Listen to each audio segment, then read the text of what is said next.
we're heading into not just what we're already in, which is an industrial recession. I think we're headed into an earnings recession, and pretty fast.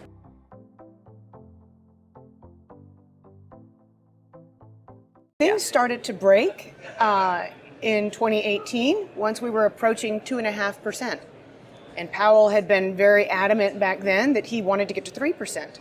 Well, now that we're moving in 50 basis point, half a percentage point increments, we could theoretically get to the point that broke markets in 2018 just in the next 3 Fed meetings, June, July, September.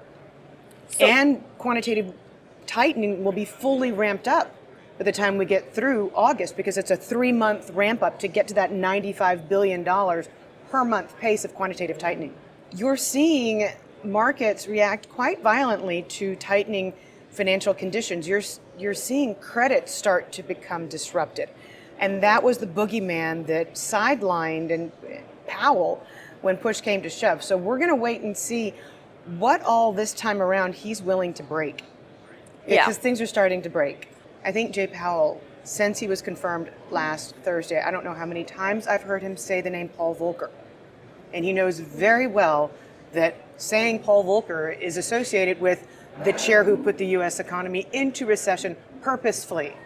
There is the job of the Federal Reserve chair is also entails public relations. You don't come out and tell the exact truth, but he has alluded to the fact that he's not in control of every potential outcome. And when he said that a few days ago, markets got really upset. You know, I think the retail sales figures that came out were very much of a head fake, because we're seeing such radical revisions to prior months that it almost feels like the retail sales data is being inflated. Because when you hear from a company on the ground that's the size of Target or Amazon.com a few weeks ago saying, we're not seeing as many sales as we did before, the U.S. consumer is clearly being pinched, it would not surprise me if we were to see a second consecutive negative print in the current quarter that we're in that ends June 30th. We're also seeing days when you'll check on the markets in the middle of the day if you're not paying complete and total attention. And you'll be like, oh, gee, the Dow's down 1,000 points. They're letting this happen. They're not getting in the way. When you have the most dovish of all Federal Reserve chairs, Mary Daly from the San Francisco Fed, which is traditionally the most dovish Fed. Of course, John Williams came from there, Janet Yellen herself came from there.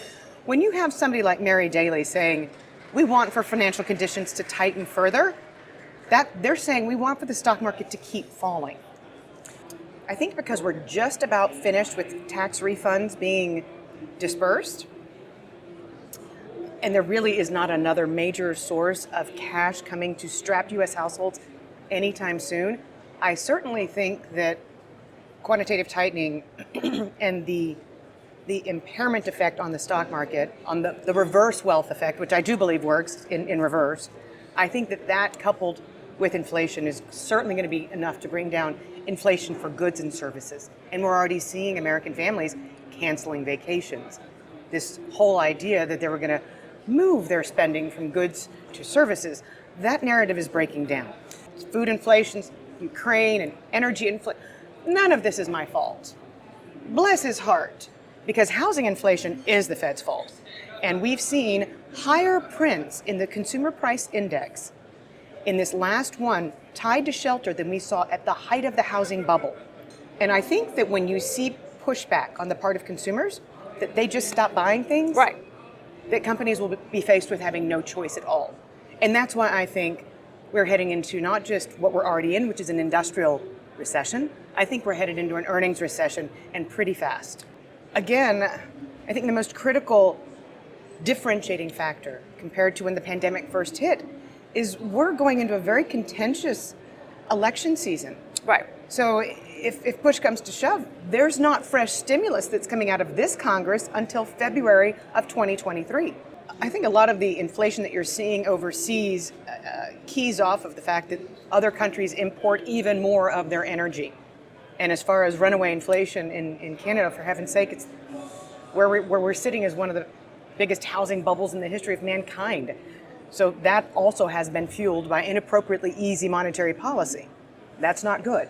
I think that central banks will be as hawkish as they can be Right. But again, once we start to see that unemployment rate tick up, it's very difficult to hold your ground. Look, I mean, did Americans have a lot more money because the Fed monetized every single penny of fiscal stimulus? Did Americans have more money to buy great big SUVs that they now have to fill up with gas? So, I mean, in a way, I mean, you can excuse some of it, but not all of it. When you have a company like CoreLogic, very respected housing data producer, come out and say that a third of all transactions in the country are by investors playing with all cash, I mean, that is the fruits of speculation that overly easy monetary policy fed. Monetary policy fed housing speculation. And that lies right at the door of Jerome Powell. And you don't get this frenzied level of interest unless you've got this investor class who's making it so difficult for the average American to buy a home that they feel like they have to engage in bidding wars. And bidding wars are things that feed upon themselves. And people talk about it. Oh gosh, I'm going to overbid by this much. I'm going to overbid by that. It's a process that the Fed fed. You know, we have, I think the latest data is 61% of all mortgage lenders are laying off their staff right now, reducing headcount. We've got more homes under construction than any time since 1973. So the next time we see each other at one of these happy gatherings, we'll be talking about oversupply in housing. And when was the last time anybody talked about oversupply in housing? But 4 out of the last 5 months, we've seen 1 million homes come complete. Well, that's very unusual. So, and mortgage rates are where they are. So affordability has never been as pinched as it is. Your average mortgage payment in the United States is up 39% year over year. Thank you, Jay Powell. So, but we are seeing a very sudden slowdown in the housing market.